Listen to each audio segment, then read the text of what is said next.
नमस्कार दोस्तों, exam pointer में आप सभी का स्वागत है। देखिए 4100 प्लस जो सिलेक्टेड क्वेश्चन है ये एसके झा सर के बुक का है, ठीक है। तो ये वाला हम लोग क्वेश्चन इसका जो सीरीज़ स्टार्ट किए हुए हैं इसका हम लोग करते हैं, ये हिस्ट्री का है।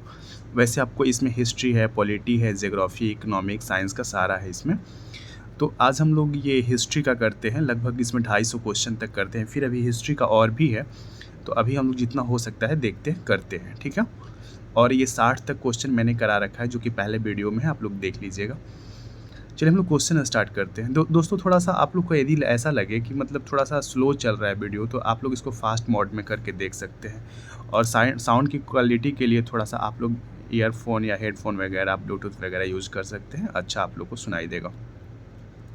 देखिए क्वेश्चन है आपका कि चंद्रगुप्त मौर्य के बाद मौर्य सिंहासन पर निम्नलिखित में से कौन बैठा था। तो चंद्रगुप्त मौर्य के बाद चंद्रगुप्त मौर्य का जो लड़का था वो कौन बैठा था, बिंदुसार। और बिंदुसार के बाद कौन बैठा था, अशोक। बिंदुसार के लड़का अशोक पुत्र उनका, और चंद्रगुप्त मौर्य के पुत्र कौन थे, बिंदुसार। अगला देखिए दोस्तों, कोणार्क मंदिर का देवता है। कोणार्क मंदिर मतलब कौन से देवता का ये मंदिर है, तो ये सूर्य भगवान का मंदिर है, भगवान सूर्य का मंदिर है कोणार्क मंदिर। अगला है भारतीय संस्कृति का स्वर्ण युग कहा जाता है, कौन सा था, मतलब भारतीय संस्कृति का स्वर्ण युग कौन सा था हमें बताना है। तो दोस्तों ये था गुप्त काल को भारतीय संस्कृति का स्वर्ण युग कहा जाता है। तो इसमें आपका हो जाएगा ऑप्शन नंबर डी, यानी कि गुप्त काल। अगला है दोस्तों, कनिष्क के शासन काल में रहने वाले साहित्यकार थे। तो ये कौन था, वसुमित्र और अश्वघोष। कौन थे, वसुमित्र और अश्वघोष। ऑप्शन नंबर बी आपका करेक्ट। अगला है, किस गवर्नर ने भारत पे पहली बार सिविल सेवाएं शुरू की थी। तो किसने किया था दोस्तों, तो ये किया था लॉर्ड कॉर्नवालिस ने। कौन किया था, लॉर्ड कॉर्नवालिस ने। अगला है, सिखों की पवित्र पुस्तक आदि ग्रंथ का संकलन किसने किया था। तो ये किसने किया था, गुरु अर्जुन देव ने किया था। अगला है दोस्तों, हड़प्पा और मोहनजोदड़ो के खंडहर निम्नलिखित में से किस नदी के तट पर पाए जाते हैं। तो हड़प्पा और मोहनजोदड़ो के जो खंडहर है वो दोस्तों रावी नदी के तट पर पाया जाता है। कहाँ पे, रावी नदी के। देखिए यहाँ पे आप लोगों को जैसे दिया हुआ है कि रावी नदी, झेलम नदी, ब्यास, सतलज। तो हड़प्पा देखिए इसमें हड़प्पा रावी नदी के तट पर पाया जाता है। जो हड़प्पा है, अगर हड़प्पा की बात किया जाए तो रावी नदी के तट पर, और मोहनजोदड़ो की बात किया जाए तो वो सिंधु नदी के तट पर पाया जाता है। लेकिन ऑप्शन में देखिए यहाँ पे आपको सिंधु नहीं दिया हुआ है, तो दिया हुआ है कि हड़प्पा और मोहनजोदड़ो के खंडहर निम्नलिखित में से किस नदी के तट पर पाया जाता है। यहाँ पे रावी आपका ऑप्शन है, तो आप इसके अकॉर्डिंग रावी करिएगा। लेकिन सिर्फ अगर पूछते कि मोहनजोदड़ो के खंडहर, तो आपको सिंधु करना होगा, और हड़प्पा रावी नदी के किनारे हैं इसलिए रावी करना होगा। ठीक है दोस्तों। अगला देखिए, निम्नलिखित में से वह शासक कौन था जो विक्रमादित्य के नाम से भी जाना जाता था। तो विक्रमादित्य से के नाम से जाने जाने वाले चंद्रगुप्त द्वितीय थे, जिन्हें विक्रमादित्य के नाम से भी जाना जाता था। मराठा साम्राज्य का दूसरा संस्थापक किसे कहा जाता है। तो ये कहा जाता है बालाजी विश्वनाथ को मराठा साम्राज्य का दूसरा संस्थापक। तराई की दूसरी लड़ाई, देखिए तराइन की दूसरी लड़ाई होगा, तराई लिखा हुआ है। तराइन की दूसरी लड़ाई में पृथ्वीराज को किसने पराजित किया था। तो ये किसने पराजित किया था दोस्तों, तो ये मोहम्मद गौरी ने पराजित किया था। शिवाजी के राज्य की राजधानी कहाँ थी। तो शिवाजी के राज्य की राजधानी रायगढ़ थी। भारत में सबसे पहले तोपखाने का प्रयोग किसने किया था। तो भारत में सबसे पहले जो तोपखाने का प्रयोग है बाबर ने किया था। वैदिक आर्यों का प्रमुख भोजन था, वैदिक आर्यों का जो प्रमुख भोजन था वो दूध और इसके उत्पाद जो थे वो वैदिक आर्यों का प्रमुख भोजन था। दोस्तों इसमें देखिए लिखा हुआ है, एक मिनट, कि वैदिक आर्यों का जो प्रमुख भोजन था वो आपका दूध और इसके उत्पाद होगा, जौ, चावल। लेकिन अगर भोजन की बात किया जाए दोस्तों तो इसमें जौ और चावल होगा। ठीक है, भोजन की जो बात किया है जौ और चावल, वैदिक आर्यों का जो प्रमुख भोजन था, भोजन ये जौ और चावल था। ये दूध और इसके उत्पाद नहीं होगा, भोजन की बात है तो भोजन जौ और चावल होगा। ठीक है दोस्तों। अगला है, किसकी विफलता के बाद स्वराज पार्टी बनाई गई थी। तो स्वराज पार्टी जो बनाई गई थी दोस्तों वो असहयोग आंदोलन के विफलता के बाद ये बनाया गया था स्वराज पार्टी, यानी ऑप्शन नंबर ए। चंद्रगुप्त मौर्य का प्रसिद्ध गुरु चाणक्य निम्नलिखित में से किस विद्या केंद्र से संबंधित थे? चंद्रगुप्त मौर्य के जो प्रसिद्ध गुरु चाणक्य थे वो निम्नलिखित में से किस विद्या से केंद्र से संबंधित थे? तो दोस्तों ये जो थे आपके तक्षशिला से। कहाँ से? जो तक्षशिला है, तक्षशिला विश्वविद्यालय, जो तक्षशिला यूनिवर्सिटी उस समय का था, ठीक है, तो उससे ये संबंधित थे, उसमें ये आचार्य थे। अगला देखते हैं। अगला क्वेश्चन है दोस्तों कि मगध के उत्थान के लिए कौन सा प्रथम शासक उत्तरदायी था? तो मगध के उत्थान के लिए जो दोस्तों ये कौन सा प्रथम शासक उत्तरदायी था? तो देखिए ऑप्शन के अनुसार इसमें जो दिया हुआ है बिंबिसार। देखिए मगध के उत्थान के लिए कौन सा प्रथम शासक? तो मगध पर जो प्रथम शासक जो था, जो कि हर्यक वंश का संस्थापक, जो मगध साम्राज्य पर जो वंश था हर्यक वंश, उसका जो स्थापना किया था, जो संस्थापक था, वो कौन था? बिंबिसार था। तो प्रथम शासक की जब बात कर रहा है तो यहाँ पे हम बिंबिसार करेंगे दोस्तों। अगला है, बुद्ध ने अपना प्रथम प्रवचन कहाँ दिया था? तो बुद्ध ने अपना प्रथम प्रवचन सारनाथ में दिया था। वैदिक युग में राजा अपनी जनता से जो कर वसूल करते थे उसे क्या कहते थे? तो उसे दोस्तों कहा जाता था बीदत। क्या कहा जाता था? उसे कहा जाता था, सॉरी दोस्तों, इसे बलि कहा जाता था। क्या कहता था? बलि। वैदिक युग में राजा अपनी जनता से जो कर वसूल करते थे उसे क्या कहा जाता? वैदिक युग में बलि कहा जाता था। याद रखिएगा दोस्तों, वैदिक युग में बलि कहा जाता था। अगला है, गुप्त काल में किस धातु के सर्वाधिक सिक्के जारी किए गए थे? तो गुप्त काल में जो सबसे ज़्यादा जो सिक्का जारी किया गया था दोस्तों, वो सोने के सिक्के जारी किए गए थे, यानी कि स्वर्ण होगा यहाँ पे सोना। ऑप्शन नंबर ए। इंडियन नेशनल कांग्रेस का पहला अधिवेशन कहाँ आयोजित हुआ था? इंडियन नेशनल कांग्रेस का जो पहला आयोजन था वो मुंबई में हुआ था। अधिकांश चोलकालीन मंदिर किस देवी देवता को समर्पित है? तो ये जो है दोस्तों भगवान शिव को समर्पित है। अगला है, गुजरात में साबरमती आश्रम की स्थापना गांधी जी ने किस वर्ष में की थी? तो ये 1916 में किए थे गांधी जी ने। कब किया था? 1916 में। अगला है, चरक किस राजा के दरबार में प्रसिद्ध चिकित्सक थे? तो वे कनिष्क के दरबार में थे। चरक जो थे कनिष्क के दरबार में थे। मंगल पांडे ने 1857 के विद्रोह में पहली गोली चलाई थी। तो ये दोस्तों मेरठ में चलाई थी। कहाँ पे? मेरठ में। अगला है दोस्तों, चौरी चौरा कांड के बाद गांधी जी ने स्थगित कर दिया था। क्या स्थगित कर दिया था?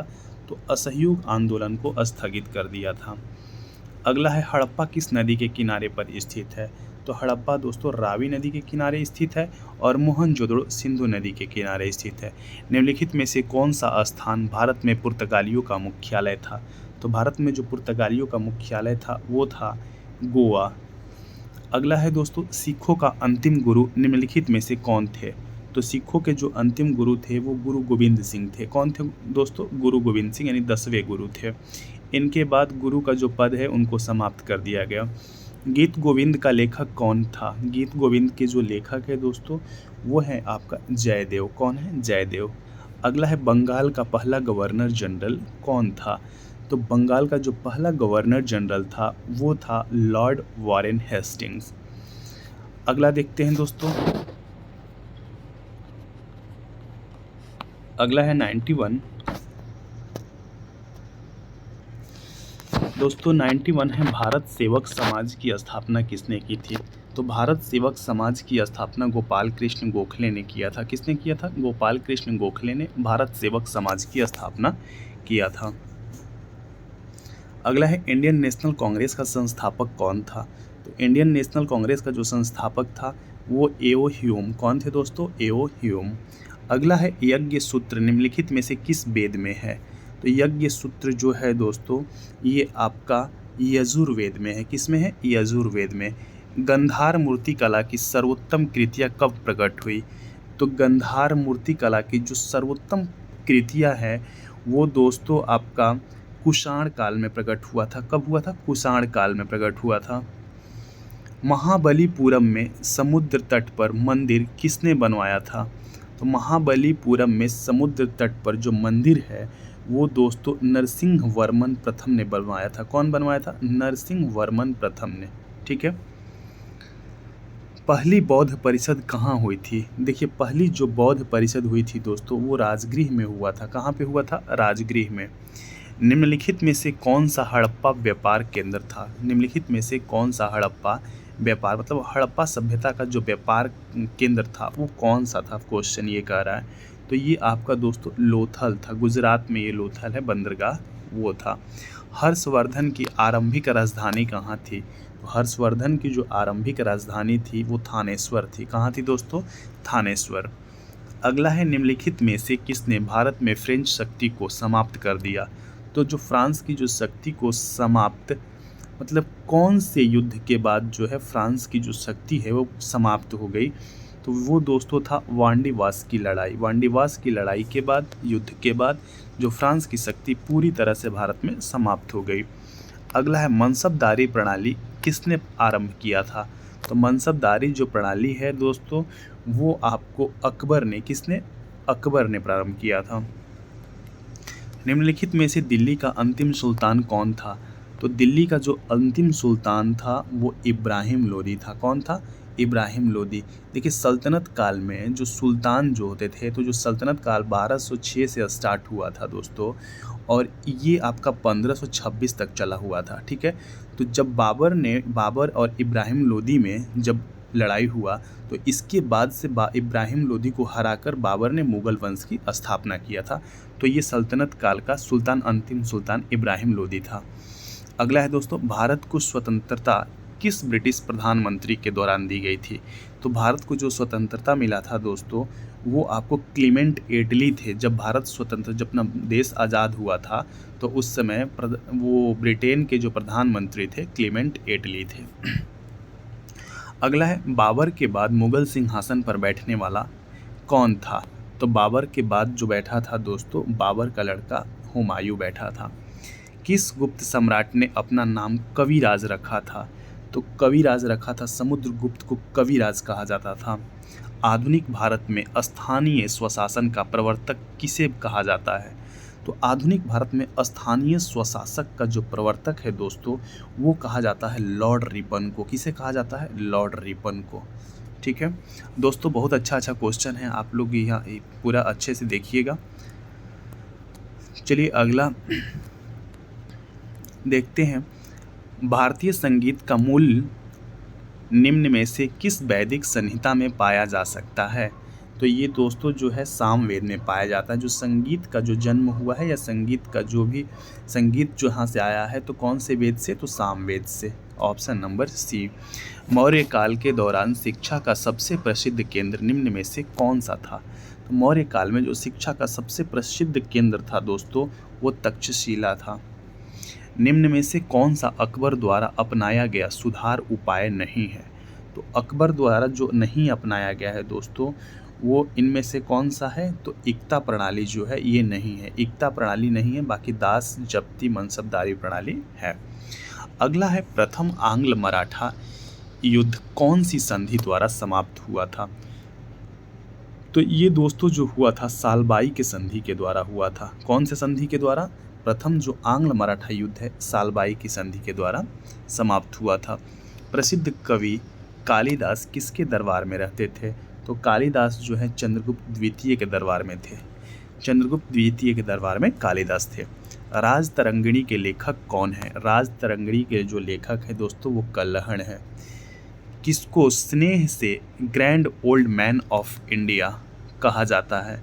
तो ये कहा जाता है दादा भाई नौरोजी को। किसे कहा जाता है? दादा भाई नौरोजी को। औरंगजेब द्वारा किस सिख गुरु का वध किया गया था? तो किसका किया गया था? तो ये तेग बहादुर का। ये जो थे 9वें गुरु थे दोस्तों, ये जो थे सिख धर्म के 9वें गुरु थे। 10वें गुरु गोविंद सिंह थे। अगला है, विक्रमशिला विश्वविद्यालय की स्थापना इसके द्वारा की गई। तो ये किसके द्वारा की गई थी दोस्तों? तो ये किया गया था धर्मपाल के द्वारा। किसके द्वारा? धर्मपाल के द्वारा किया गया था विक्रमशिला विश्वविद्यालय की स्थापना। अगला है, भारत का पहला वायसराय निम्न में से कौन था? तो भारत का जो पहला वायसराय था वो लॉर्ड कैनिंग था। 1857 के युद्ध के बाद 1858 में इनको जो है पहला वायसराय घोषित किया गया था। अगला है दोस्तों कि मुगल काल में जनपद यानी जिला क्या कहलाता था। तो मुगल काल में जो जनपद क्या कहा जाता था जनपद को, तो ये दोस्तों कहा जाता था जनपद को कहा जाता था तो सरकार कहा जाता था। दोस्तों ये जो मुगल काल में जनपद यानी जिला को क्या कहा जाता था, सरकार कहा जाता था, यानी ऑप्शन नंबर बी। निम्नलिखित में से किसने 1942 में भारत छोड़ो प्रस्ताव का समर्थन किया था। तो ये किसने किया था दोस्तों, तो ये किया था जवाहरलाल नेहरू ने, ऑप्शन नंबर डी। निम्नलिखित में से किसने 1942 में भारत छोड़ो प्रस्ताव का समर्थन किया था, तो जवाहरलाल नेहरू। अगला है दोस्तों चोलों की राजधानी थी, चोलों की राजधानी कहाँ थी, तो ये तंजौर थी। चोलों की राजधानी कहाँ थी, तंजौर। इसके साथ भारत में ब्रिटिश को फ्रांसीसी चुनौती का अंत हुआ। देखिए जो ब्रिटिश को यानी भारत में ब्रिटिश को फ्रांसीसी चुनौती का जो अंत हुआ किस युद्ध के बाद हुआ, तो ये हुआ था वांडीवास के युद्ध के बाद, यानी ऑप्शन नंबर सी। अगला है किस वंश में कौटिल्य का वर्णन मिलता है। तो कौटिल्य का जो वर्णन है दोस्तों ये मिलता है मौर्य में। किस वंश में, मौर्य वंश में, कौटिल्य यानी कि चाणक्य। अगला देखते हैं। अगला है दोस्तों 21 नंबर क्वेश्चन, किस वर्ष गांधी जी द्वारा भारत छोड़ो का नारा दिया गया था। तो किस वर्ष दिया गया था, तो ये 1942 में दिया गया था, ऑप्शन नंबर बी। अगला है कौन सी कला को जहांगीर द्वारा संरक्षण दिया गया था। तो कौन सी कला को दिया गया था, तो ये पेंटिंग को दिया गया था। जहांगीर द्वारा पेंटिंग को संरक्षण दिया गया था। अगला है कि पहले बौद्ध परिषद का आयोजन स्थल कहाँ था। तो ये दोस्तों था राजगृह या राजगीर, जो भी दे करिएगा। अगला है जब बाबर ने भारत पर आक्रमण किया था तो उस समय किस राजवंश का शासन था जो बाबर से पराजित भी हो गया। तो ये दोस्तों जब शासन था तो उस समय सल्तनत काल का पीरियड था, दौर चल रहा था सल्तनत काल का। और उस सल्तनत काल में यदि देखा जाए तो उस समय लोदी राजवंश यानी कि लोदी वंश सत्ता में था, लोदी वंश, ठीक है। और लोदी वंश के जो अंतिम शासक थे इब्राहिम लोदी। अगला है मुगल राजवंश के अंतिम शासक कौन थे। तो मुगल राजवंश के जो अंतिम शासक था वो कौन था दोस्तों, तो बहादुर शाह जफर। कौन था, बहादुर शाह जफर। अगला है डॉक्टर रविंद्रनाथ टैगोर को अपने किस कृति के लिए नोबेल पुरस्कार प्राप्त हुआ था। तो ये दोस्तों हुआ था गीतांजलि के लिए। किसके लिए हुआ था, गीतांजलि के लिए। अगला है प्रसिद्ध संगीतकार तानसेन इनके दरबार में थे। किनके दरबार में थे तानसेन, तो तानसेन दोस्तों अकबर के दरबार में थे। किनके दरबार में, अकबर के दरबार में। राज्य अपहरण की नीति को किसने आरंभ किया था। तो किसने किया था दोस्तों, तो ये किया था लॉर्ड डलहौजी ने। अगला है निम्नलिखित में से कौन सा एक युग्म समुचित रूप से सुमेलित नहीं है। तो इसमें जो सुमेलित नहीं है दोस्तों, ये पाणिनि जो लिखा हुआ है महाभाष्य, ये आपका सुमेलित नहीं है। बाकी जो मेगास्थनीज इंडिका लिखा हुआ है जो ये आपका इंडिका होगा, ठीक है। और अश्वघोष बुद्धचरित विशाखदत्त मुद्रा राक्षस, ये बाकी सही है। अगला है औरंगजेब की मृत्यु के समय मराठा नेतृत्व किसके हाथों में था। तो ये किसके हाथों में था दोस्तों, तो ये था आपका ताराबाई के हाथों में। किसके हाथों में, ताराबाई के हाथों में। देखिए औरंगजेब की जब मृत्यु हुई तो उस समय जब मराठा का नेतृत्व कर रहा था यानी ताराबाई कर रही थी उस समय। और जैसे ही इसकी मृत्यु के बाद 1707 में औरंगजेब की मृत्यु हुई तब साहू को यानी अंग्रेज के नहीं यानी मुगलों के कैद से छोड़ दिया गया। और फिर जब साहू आए तो ताराबाई और साहू के बीच में युद्ध हुआ और फिर साहू सत्ता पर बैठे। अगला है जिस समय दिल्ली ब्रिटिश भारत की राजधानी बनी उस समय वायसराय कौन था। तो उस समय वायसराय लॉर्ड हार्डिंग था। कौन था दोस्तों, Lord Hardinge, option number C. अगला है रॉलेट एक्ट 1919 किसके काल में लागू किया गया था? तो किसके काल में लागू किया गया था दोस्तों? तो लॉर्ड चेम्सफोर्ड के काल में, लॉर्ड चेम्सफोर्ड। अगला है बुद्ध, धम्म और संघ मिलकर कहलाते हैं, क्या कहलाते हैं? तो ये दोस्तों त्रिरत्न कहलाते हैं। देखिए, बुद्ध, धम्म और संघ मिलकर त्रिरत्न कहलाते हैं, जिनका संबंध किससे है? तो ये बौद्ध धर्म से है। अगला है आपका, मदन मोहन मालवीय को महामना की पदवी किसने दी थी? तो ये दिया था, ये महात्मा गांधी ने महामना की जो पदवी है मदन मोहन मालवीय को महात्मा गांधी ने दिया था। 1930 में स्वराज पार्टी बनाने के लिए मोतीलाल नेहरू के साथ मिलने वाला कांग्रेस का अन्य नेता कौन था? तो ये कौन था दोस्तों? तो ये थे चित्तरंजन दास। कौन थे? Chittaranjan Das, option number B. अगला है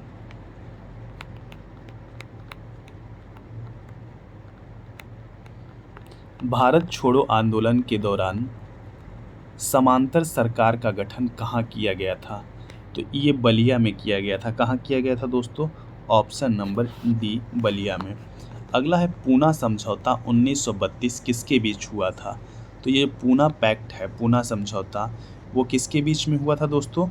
तो ये हुआ था गांधी और अंबेडकर के बीच। किसके बीच? गांधी और अंबेडकर के बीच। सैंधव सभ्यता की ईंटों का अलंकरण किस स्थान से मिला है? तो ईंटों का जो अलंकरण है वो मिला है कालीबंगा से। कहाँ से मिला है दोस्तों? कालीबंगा से, ऑप्शन नंबर ए। अगला है मोहनजोदड़ो कहाँ स्थित है? मोहनजोदड़ो जो है वो सिंध प्रांत में, पाकिस्तान के सिंध प्रांत में स्थित है। सिंधु सभ्यता में बृहद स्नानागार पाया गया है। कहाँ पे पाया गया है? तो ये दोस्तों मोहनजोदड़ो में पाया गया है। नंद वंश का संस्थापक कौन था? तो ये महापद्म नंद था। अगला है दोस्तों, बौद्ध धर्म एवं जैन धर्म दोनों के उपदेश किसके शासन काल में दिए गए थे? तो ये किसके शासन काल में दिए गए थे दोस्तों? तो ये बिंबिसार के शासन काल में दिया गया था। गौतम बुद्ध द्वारा भिक्षुणी संघ की स्थापना कहाँ की गई थी? तो ये किया गया था वैशाली में। जो भिक्षुणी संघ की स्थापना है वैशाली में किया गया था। अगला है दोस्तों कि तृतीय बौद्ध संगीति कहाँ आयोजित हुई थी? तो ये आपका आयोजित हुआ था पाटलिपुत्र में। अगला है शक संवत का प्रारंभ किस सम्राट के शासनकाल में 78 ईस्वी से हुआ था? तो ये हुआ था दोस्तों आपका कनिष्क के शासनकाल से। कनिष्क के शासनकाल से ये प्रारंभ हुआ था। प्राचीन काल में कलिंग का महान शासक कौन था? तो कलिंग का जो महान शासक था प्राचीन काल में वो खारवेल था। कौन था दोस्तों? खारवेल। अगला है कुषाण काल में सबसे अधिक विकास किस क्षेत्र में हुआ था?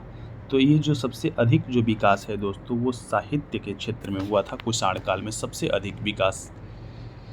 अगला है आपका, एक मिनट दोस्तों, ये वाला जो साहित्य मैंने कहा ये साहित्य में नहीं, ये आपका कुषाण काल में वास्तुकला में हुआ था। इसको आप लोग करेक्ट कर लीजिएगा, ये वास्तुकला होगा, ऑप्शन नंबर डी होगा। ये कुषाण काल में सबसे अधिक विकास वास्तुकला के क्षेत्र में हुआ था, ऑप्शन नंबर डी। अगला है दोस्तों, शुंग वंश के बाद किस वंश ने भारत पर राज किया? शुंग वंश के बाद जो राज किया था दोस्तों कण्व वंश ने। कौन से? कण्व वंश ने। देखिए, जैसे ही मौर्य वंश का जो मौर्य वंश के बाद मौर्य वंश के अंतिम जो शासक के रूप में बृहद्रथ थे, आप कंफ्यूज मत होइएगा कि जैसे आप बोलिएगा कि जो मगध वंश पे तो बृहद्रथ सबसे प्राचीन वंश के संस्थापक भी थे, तो उसी नाम के शासक सबसे अंतिम जो शासक थे बृहद्रथ ही थे ये मौर्य वंश पे। और मौर्य वंश के जो बृहद्रथ को ये जो पुष्यमित्र शुंग है उन्होंने, उनके जो सेनापति थे उनको मारकर वहाँ पे शुंग वंश की स्थापना कर दिया था। और ये शुंग वंश जो आया था वो मौर्य वंश के बाद आया और उसके बाद कण्व वंश आया था। ठीक है दोस्तों। अगला है, हर्षवर्धन के समय में कौन सा चीनी तीर्थयात्री भारत आया था? तो हर्षवर्धन के समय में कौन आया था दोस्तों? तो ये हेनसांग आए थे। देखिए, हर्षवर्धन, हेनसांग, हर्षवर्धन, हर्षवर्धन, से हेनसांग याद रखिएगा। अगला है, हर्ष के शासनकाल में उत्तर भारत का सबसे महत्वपूर्ण शहर कौन सा था? तो हर्ष के शासनकाल में उत्तर भारत का सबसे महत्वपूर्ण जो शहर था वो था कन्नौज। कौन सा था दोस्तों? कन्नौज। चलिए अगला देखते हैं 51।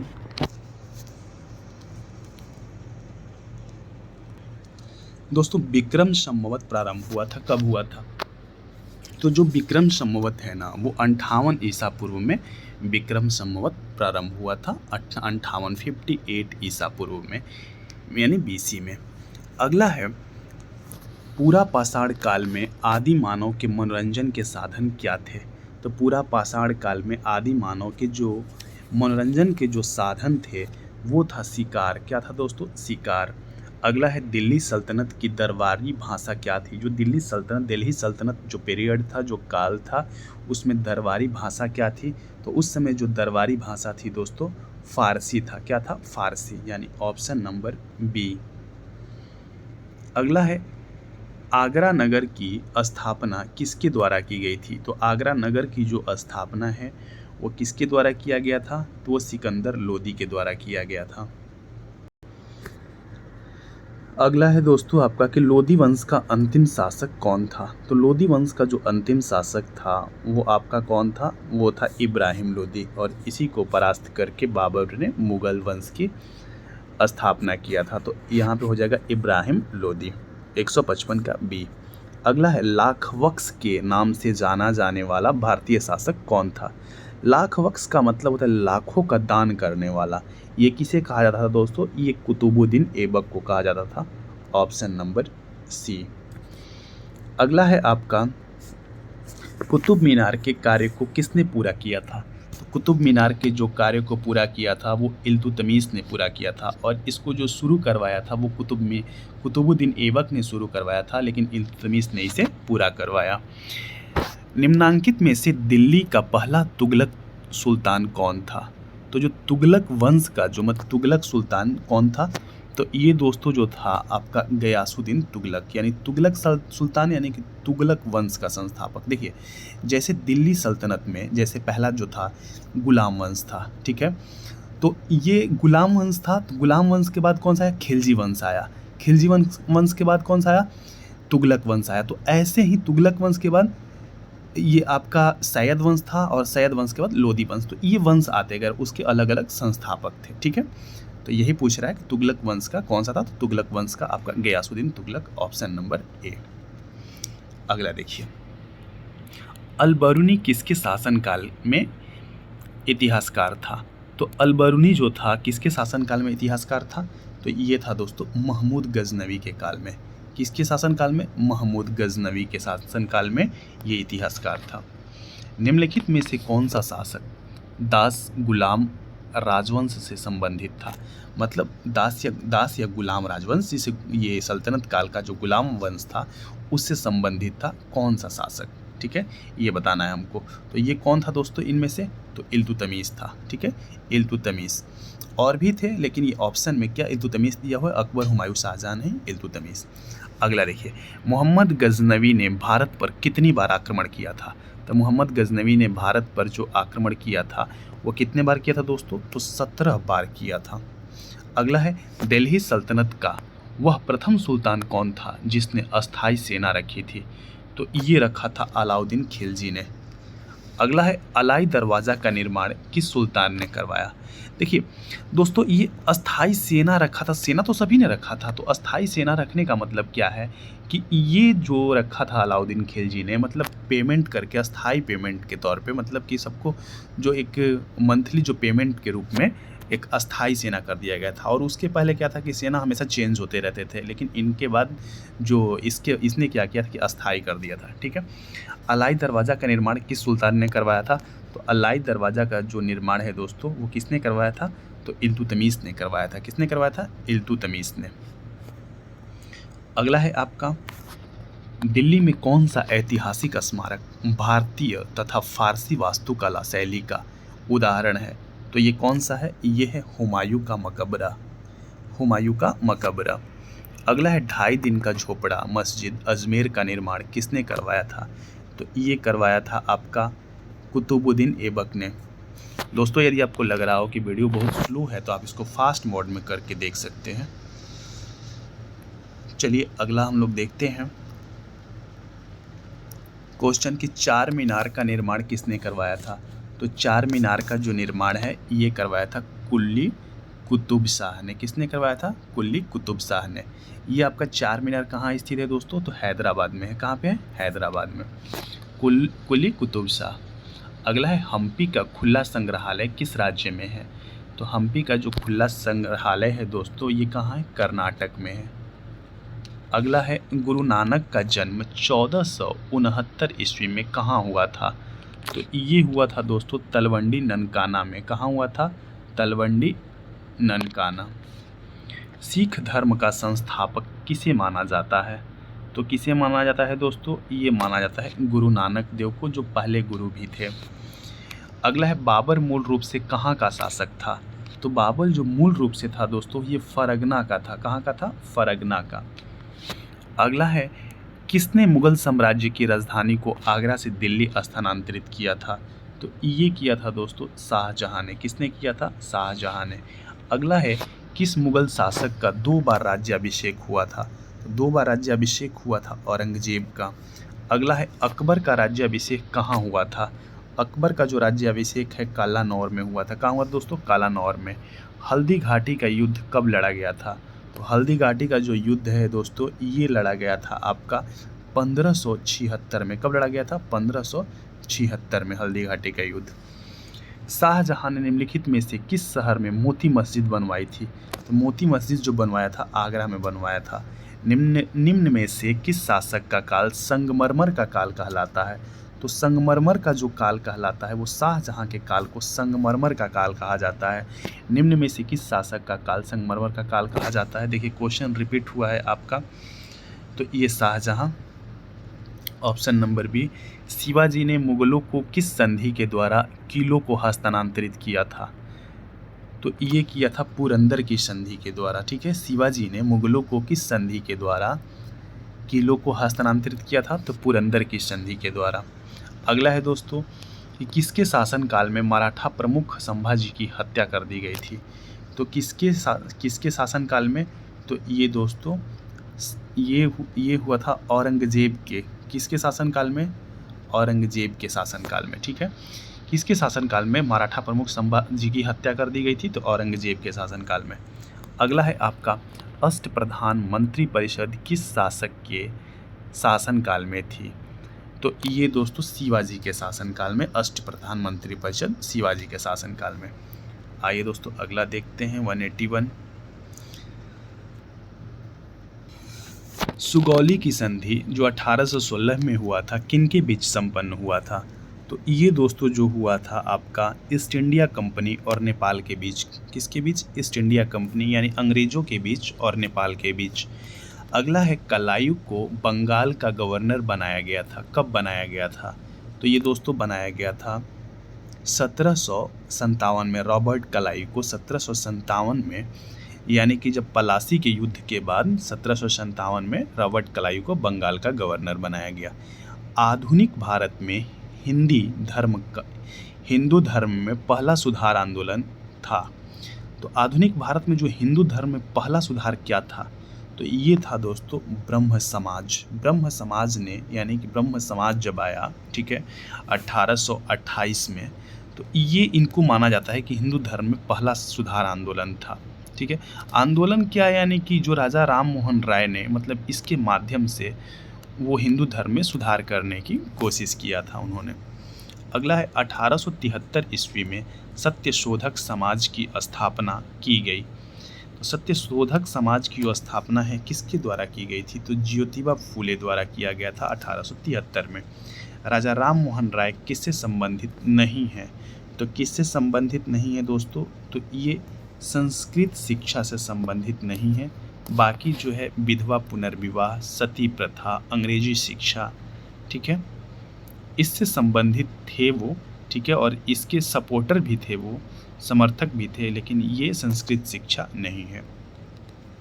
दयानंद सरस्वती द्वारा स्थापित है कौन से, यहाँ पे इसमें क्या है? तो ये जो दयानंद सरस्वती ने आर्य समाज की स्थापना किया था। अगला है वर्ष 1939 में कांग्रेस को छोड़ने के पश्चात सुभाष चंद्र बोस ने किस दल की स्थापना की थी? तो उन्होंने किया था फॉरवर्ड ब्लॉक की स्थापना। किस क्या किया था दोस्तों? फॉरवर्ड ब्लॉक, यानी ऑप्शन नंबर डी। अगला है, भारत की आज़ादी के समय कांग्रेस के अध्यक्ष कौन थे? तो भारत की आज़ादी के समय जो कांग्रेस के अध्यक्ष थे वो थे आपके, तो भारत की आज़ादी के समय जो कांग्रेस के अध्यक्ष थे दोस्तों ये थे जीबी कृपलानी। ठीक है, कौन थे? जीबी कृपलानी। अगला है दोस्तों, 1905 में बंगाल विभाजन किस वायसराय ने किया था? तो 1905 में जो बंगाल विभाजन हुआ था तो वो लॉर्ड कर्जन के काल में हुआ था। किसके काल में? लॉर्ड कर्जन के काल में।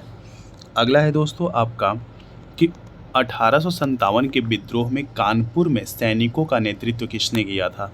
तो कानपुर में जो सैनिकों का नेतृत्व किया था वो किसने किया था? तात्या टोपे ने किया था। किसने किया था? तात्या टोपे ने।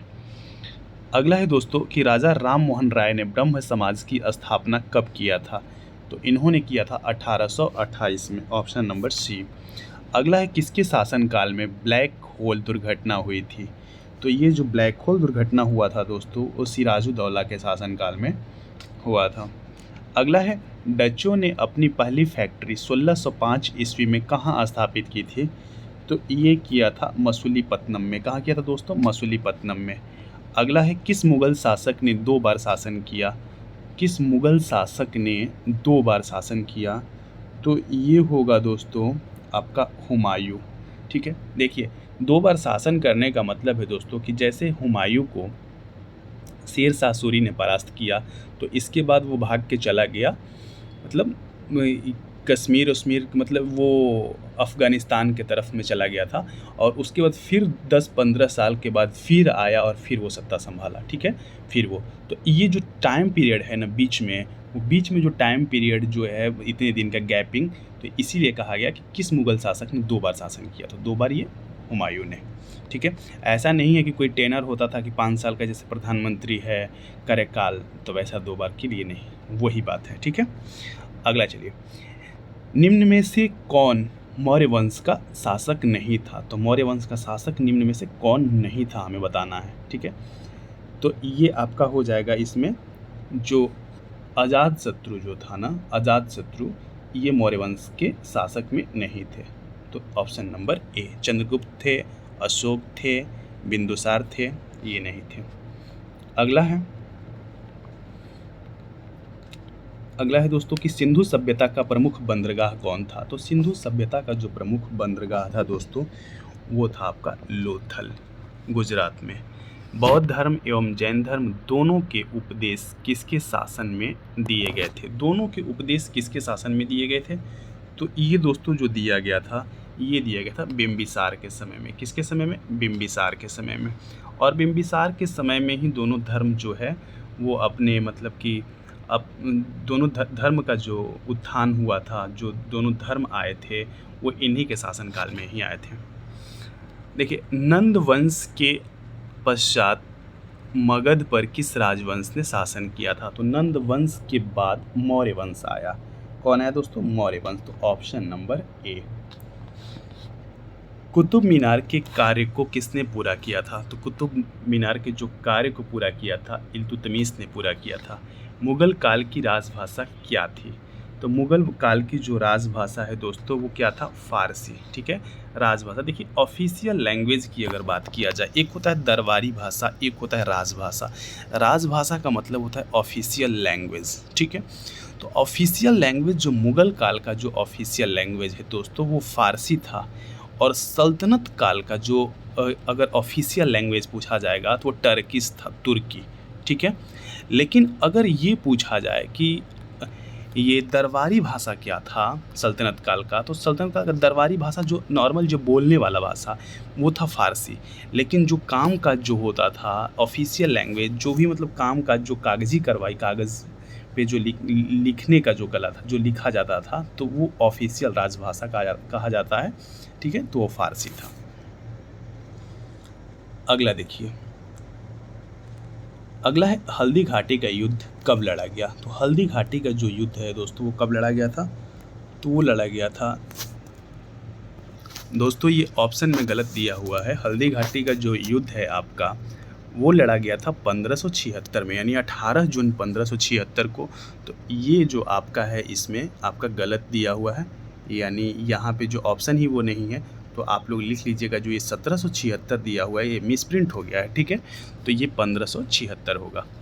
अगला देखिए, ब्रिटिशों ने भारत में अपनी पहली फैक्ट्री स्थापित करने की अनुमति किससे प्राप्त की थी? तो किससे प्राप्त किया था? तो ये दोस्तों प्राप्त किया था आपका औरंगजेब से, जो इसमें लिखा हुआ है। तो दोस्तों इसमें जो होगा ना, ये जहांगीर होगा, ठीक है। उसमें गलत दिया हुआ था, इसलिए मैं देख रहा था थोड़ा।